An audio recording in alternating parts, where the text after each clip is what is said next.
j'ai tout effacé, puis j'ai remis tout ce qu'on a, le résultat qu'on a trouvé précédemment.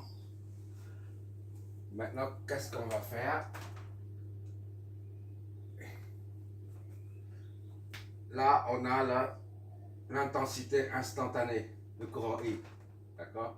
Quand on met le I majuscule, ça signifie la valeur moyenne. Le T, c'est pareil. C'est de T1 à T2. Tandis que IT, c'est-à-dire IT, c'est la valeur instantanée du courant. Maintenant, on a IT, le courant instantané, il faut chercher la tension instantanée aux bornes du condensateur. On part de l'équation 3.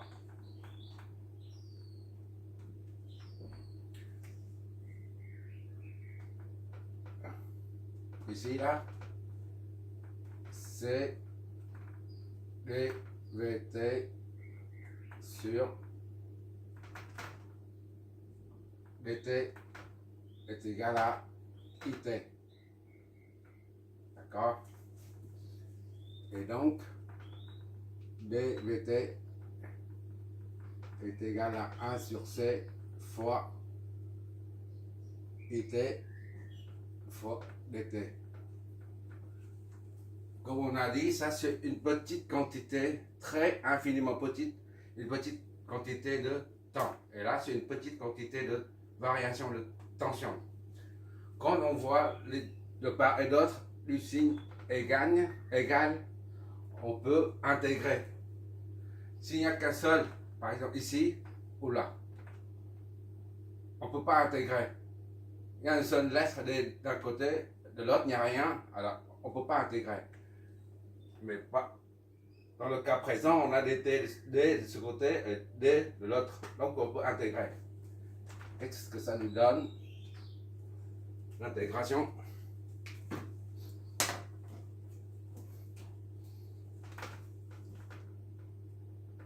D, VT, le signe intégral est égal à le signe intégral de 1 sur C IT dt. Voilà. D'accord? On va intégrer ça et on reste pour trouver VT. Par contre, l'autre côté, on le garde tel quel. Soit VT est égal à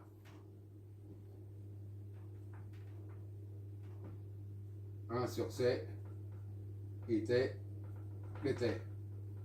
Ici, on peut intégrer, mais on laisse. On peut l'intégrer, mais on laisse comme ça, d'accord? VT est égal à. On sort la constante 1 sur C. IT dt, voilà. C'est quatrième formule.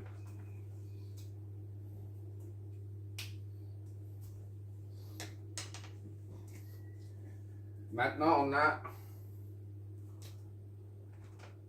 le courant. Le courant est en fonction de la dérivée, d'accord? Ça, c'est-à-dire la dérivée. Tandis que la tension est en fonction de l'intégrale. Deux choses différentes. Maintenant, il nous reste la puissance et puis l'énergie. La puissance en valeur moyenne, c'est UI. Ce sont des valeurs moyennes. Par conséquent, la puissance instantanée, c'est VT. Là, est égal à la tension instantanée multipliée par le courant instantané. D'accord? Qu'on a tout de ici. Donc, est égal à VTC.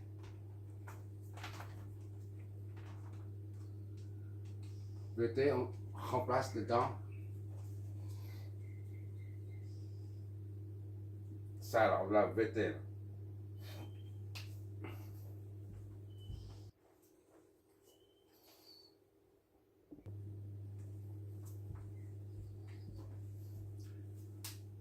VT, IT, IT, voilà.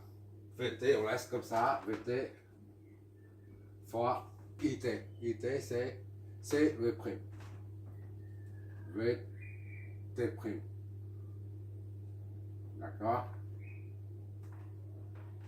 Donc la puissance instantanée, c'est C fois VT et VT prime.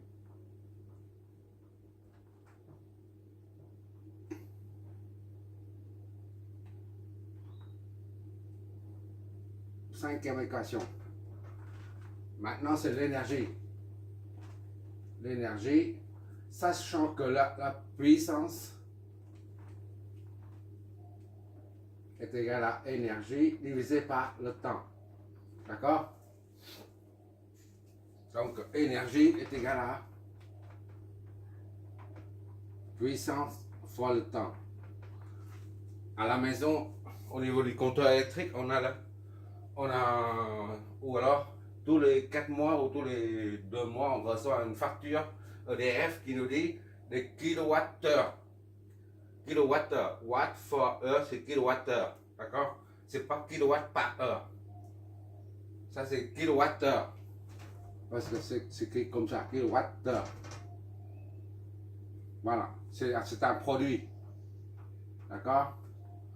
Comme un moment c'est une force multipliée par le bras de levier, c'est Newton mètre. Le bras de levier, c'est en mètre. Ici, la force. La force multipliée par mètre, par la distance, c'est un produit. Newton mètre. Ici, watt. L'énergie est égale à la puissance. C'est des watts au kilowatt, c'est la même chose. Multiplié par le temps. Kilowattheure, d'accord? C'est juste un rappel.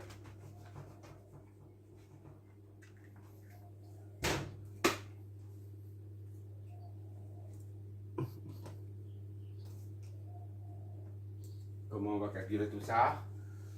Le temps varie de T1 à T2. Vous ne connaissez pas. Ou T0. À partir du moment initial, T0. D'accord?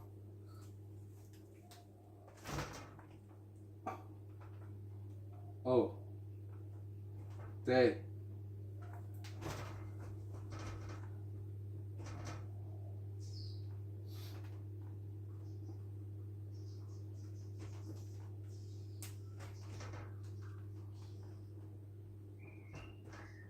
T1 et T2.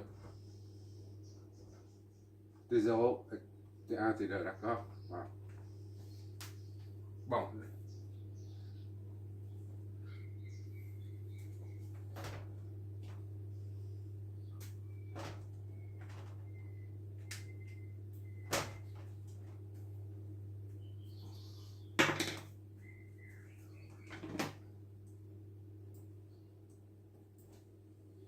Donc on peut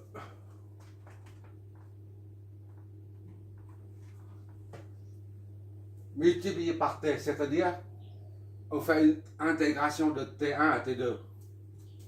Donc l'énergie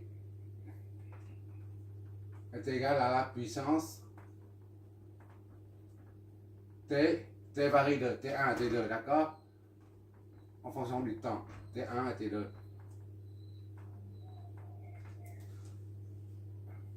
C'est pas compliqué, j'espère, de passer d'ici à là, de traduire cette formule en une formule intégrale.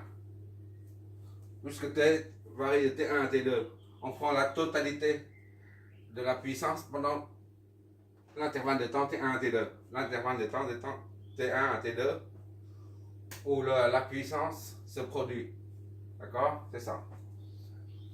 Maintenant, on peut, puisqu'il y a le dt, on peut intégrer ça. Déjà, on remet T1, T2. Bt c'est quoi? Bt c'est C fois Vt fois Vt prime, la dérivée. D'accord? Multiplié par dt. Donc égal à C intégrale de T1, T2, d'accord? Vt fois Vt prime. dt. Voilà, seulement à partir de là qu'on va intégrer. Or, intégrale de T1 à T2 de VT, VT'. Il faut trouver la primitive de ça. La primitive de ça, c'est au carré. C'est VT au carré sur 2. Voilà. T2, T1. D'accord? Donc, pour T1 est égal à 0, il n'y a pas de tension. Au début, à l'instant initial, à la fermeture du circuit, la tension est nulle. Donc, à T2, on ne connaît pas. On peut ouvrir le circuit au moment T, qu'on ne fixe pas encore, on n'a pas encore. Donc c'est à nous de déterminer. Donc T2 c'est une inconnue. Donc pour faire ça, c'est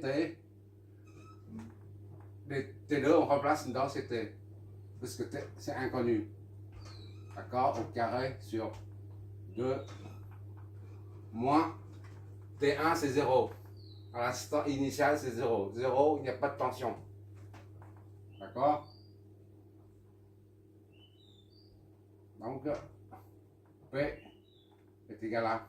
Non, ça c'est égal à VT au carré sur 2. D'où l'énergie est égale à C fois tout ça. C fois l'intégration de ça, cette partie-là. Ça fait VT au carré sur 2. D'accord? Instantané. Hein? Pour une tension continue,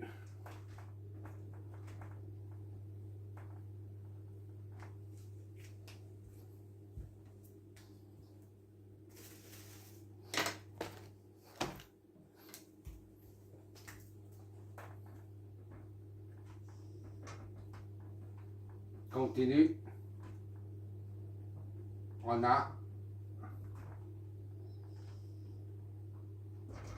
VT est égal à constant. Constante est égal à V. D'accord? Comme dans notre cas, c'est V. Donc pour une tension continue, l'énergie est donc est égale à C V au carré sur 2. D'accord? Ça c'est 6. Ou encore, sachant que 1 nous donne V est égal à Q sur C. Q sur C. D'accord? V est égal à Q sur C. Donc on injecte dedans est égal à C fois V au carré, c'est Q sur C. Q sur C au carré, d'accord, sur 2. Qu'est-ce que ça nous donne? Énergie est égale à C Q sur 2C. 2C. Voilà.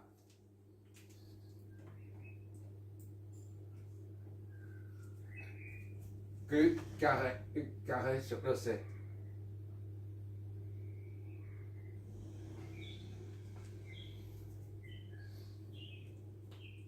Q au carré, C au carré.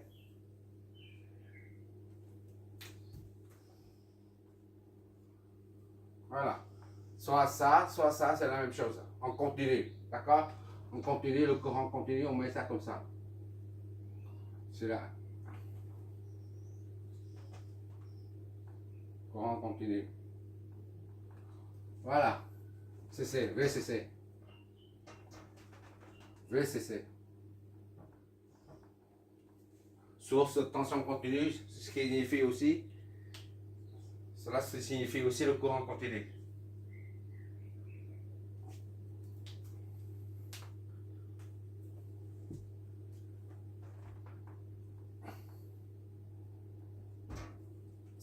Voilà.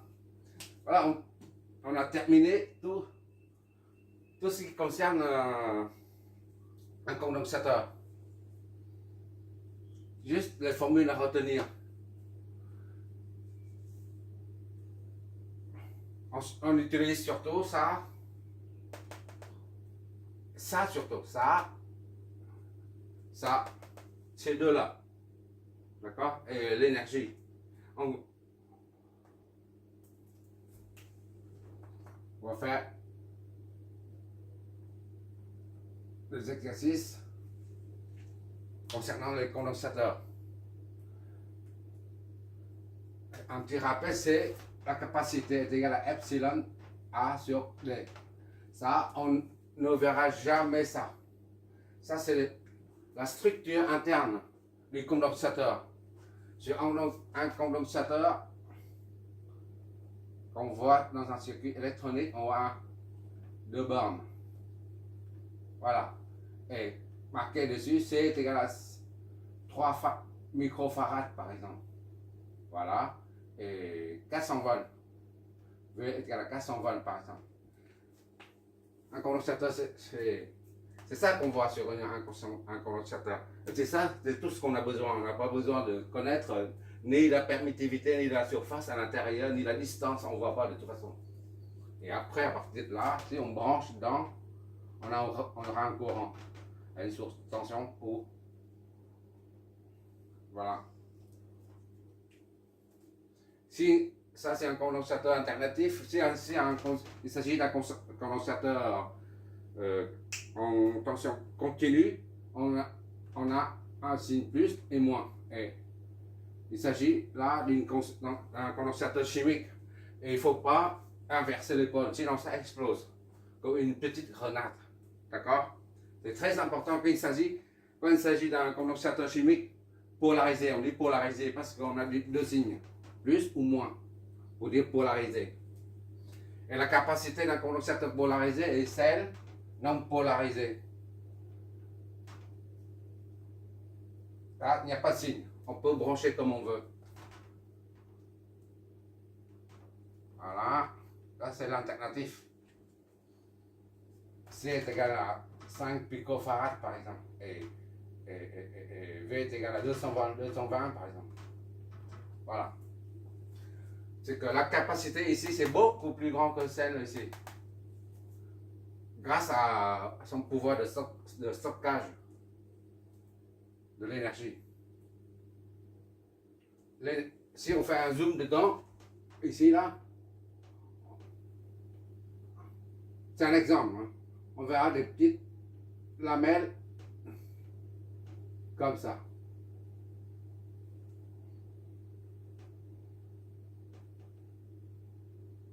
Voilà.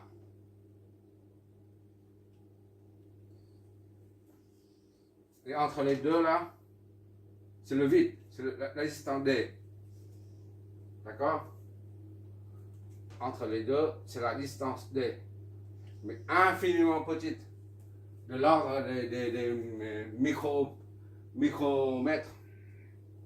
Maintenant, ça peut aller très loin. Hein. Et les condensateurs sont très utilisés en électronique. Oui, chaque fois avant de finir un cours, je fais des cas concrets, je montre des cas concrets. À quoi ça sert un condensateur? Si on a un circuit électronique très complexe, une fois la conception est faite, et on simule, ça marche, et on fait le câblage, on fait la soudure, tout ça, et ça ne marche plus. Ça arrive. Et il suffit de mettre, au lieu de reprendre le calcul, tout ça, il suffit de mettre un petit condensateur, comme ça. Voilà. En général de 3 1 picot ou 1 à 3 picots. 3 picots farad. Et puis tous les problèmes disparaissent. C'est étonnant, mais c'est comme ça. 3 picots farad. Voilà. Si ça ne fonctionne pas, c'est qu'il y a des problèmes, des problèmes parasitaires, la propagation des signaux parasitaires. On met un petit condo. Voilà. Disons qu'il s'agit d'un condo alternatif. Condensateur, en général, on dit condo. Pour simplifier, on n'a pas de temps, c'est pour simplifier condo. Et quoi d'autre comme l'usage? Le condo, ici, c'est le secteur carré alternatif. Et on a un pont, oui, voilà. On a un mobile, la ductance, et en général un pont, un condensateur, ici. C'est ce côté, je crois. On verra ça plus en détail quand on sera en domaine électronique pur, d'accord? Le pont de diode, là, si je dessine, je ne me rappelle pas trop. Il y a un pont de diode. C'est pour les alimentations, en fait. Je ne sais pas comment ça c'est quoi, c'est comme ça. Bon, en gros, on n'est pas en électronique. Et là, c'est pour le redresser. Ce circuit redresse le courant alternatif, pas en courant continu. L'alternatif qui arrive ici, là, le signal alternatif. Et après, ici, là, c'est le signal continu. Voilà. La charge, décharge, charge, décharge. La charge vient ici, et après une décharge.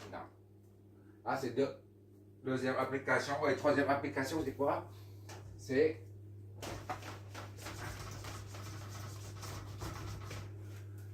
quand il s'agit des moteurs. Tu vas voir dans les moteurs, juste à côté des moteurs, comme dans les tableaux électriques à la maison. Un moteur comme ça, là. Voilà, il tourne. En général, tu vois une sortie ou une alimentation. Il y a deux chapeaux ici, là. Et à côté, tu vois un condensateur. C'est à ce niveau-là. Je fais un zoom, ça fait un condensateur comme ça. Voilà. Pour éviter les problèmes parasitaires, les courants parasitaires aussi. Et là, il y a un autre au tableau le schéma qu'on vient de voir là. Le moteur là, c'est comme ça. Ça, c'est un moteur. D'accord? Disons un moteur. Et le condensateur est câblé en parallèle. Voilà. Et ainsi que dans les moteurs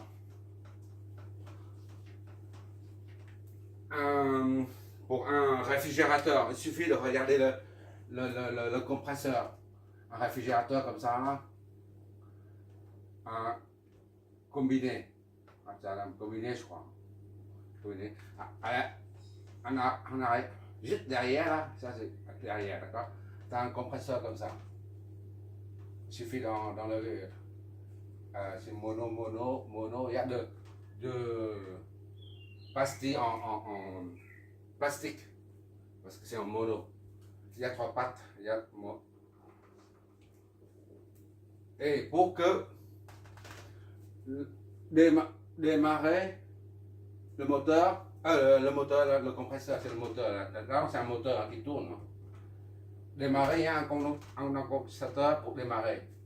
Et après le démarrage, parce que si on est en alternatif, à la maison c'est un alternatif. Pour démarrer un moteur en alternatif, il faut un condensateur qui sert à produire un déphasage. Voilà. On appelle ça condensateur de démarrage. Le démarrage. Et pour que le réfrigérateur fonctionne de façon qui fait, hein, pour qu'un réfrigérateur qui ne fait pas beaucoup de bruit, on met un deuxième condensateur. On appelle ça un condensateur permanent. On verra ça plus tard en appareil gros électroménager. On appelle des appareils les blancs. Les blancs, oui. Les blancs, c'est-à-dire les machines à laver, les sèche-linges, les quoi d'autre, réfrigérateurs, enfin toutes sortes de gros appareils. Voilà. Et quoi d'autre comme application. On voit les condensateurs partout, partout, partout, absolument partout. Beaucoup plus que les bobines d'inductance. Les bobines d'inductance, c'est rare dans les circuits électroniques, c'est très rare. Parce qu'on peut simuler. De même que ça, on peut simuler. On peut utiliser un AOP pour simuler la capacitance. Et simuler un bobine d'inductance. Pour la puissance active et réactive, la ligne d'arrivée à la maison, là, les poteaux électriques triphasés, ou disons monophasés, d'accord? Bon, triphasés si tu veux. Et lorsque ça c'est une maison ou une usine. Il y a beaucoup de moteurs dedans. Ça, une usine. Il y a beaucoup de moteurs qui circulent, qui fonctionnent. Qui dit moteur dit bobine d'inductance. Et qui dit bobine d'inductance la capacité, les condensateurs dit puissance réactive. D'accord? Il faut neutraliser. S'il n'y a pas de condensateur, alors là, les lignes, à cause de la puissance réactive, si on ne met pas de condensateur, d'accord, ici, là, s'il n'y en a pas, les moteurs tirent une puissance active, réactive. On appelle ça réactive. Puissance réactive. D'accord? Et tirent sur le réseau IQ.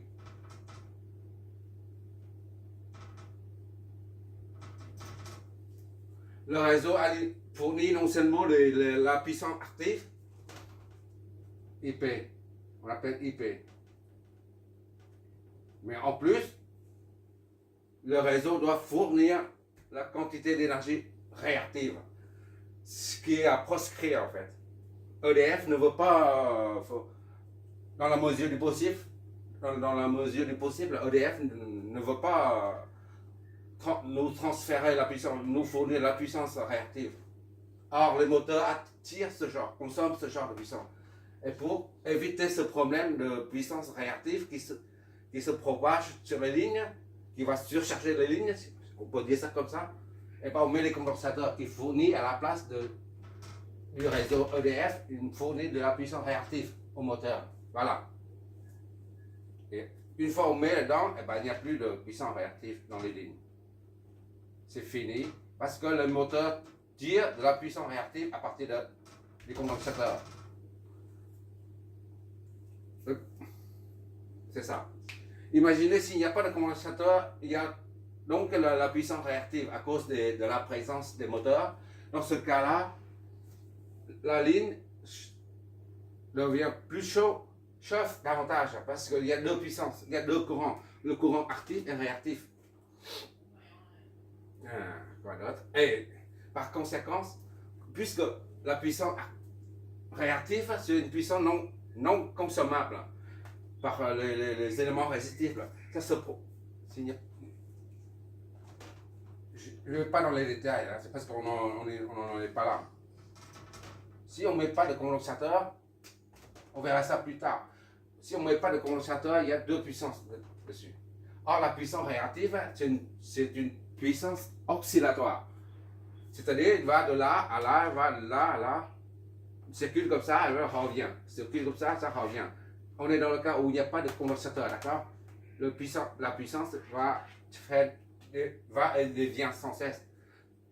Comme il s'agit d'une puissance oscillatoire, et ça, par contre, ça c'est très important. Comme il s'agit d'une puissance oscillatoire, qui dit oscillatoire, dit vibration. Et donc, les lignes de transport d'énergie se mettent en vibration. Mais à l'œil nu, on ne voit pas. D'accord? C'est impossible de voir ça. Mais les lignes de transport d'énergie se mettent en vibration. Mais si tu dis ça à quelqu'un, il va dire, tu délires. C'est pas possible. Mais en fait, c'est un phénomène physique. Mais on ne peut pas détecter. Donc, si on met les condensateurs, eh ben, la puissance réactive disparaisse. C'est le condensateur local. La puissance, le condensateur qui est fourni localement, là où se trouvent les moteurs. Il fournit localement de la puissance réactive. C'est pour ça que la puissance réactive vient d'ici. Il ne vient pas des lignes. Donc les lignes ne se mettent pas en vibration. Bon, c'est bon comme ça pour les formules des condensateurs ainsi que le usage. D'accord? Maintenant, on va faire des exos là-dessus. En alternatif surtout. On va quand même faire un seul, ça suffit. Condensateur sous le régime permanent, c'est sous la tension continue. Merci d'avoir regardé. Je prépare l'autre.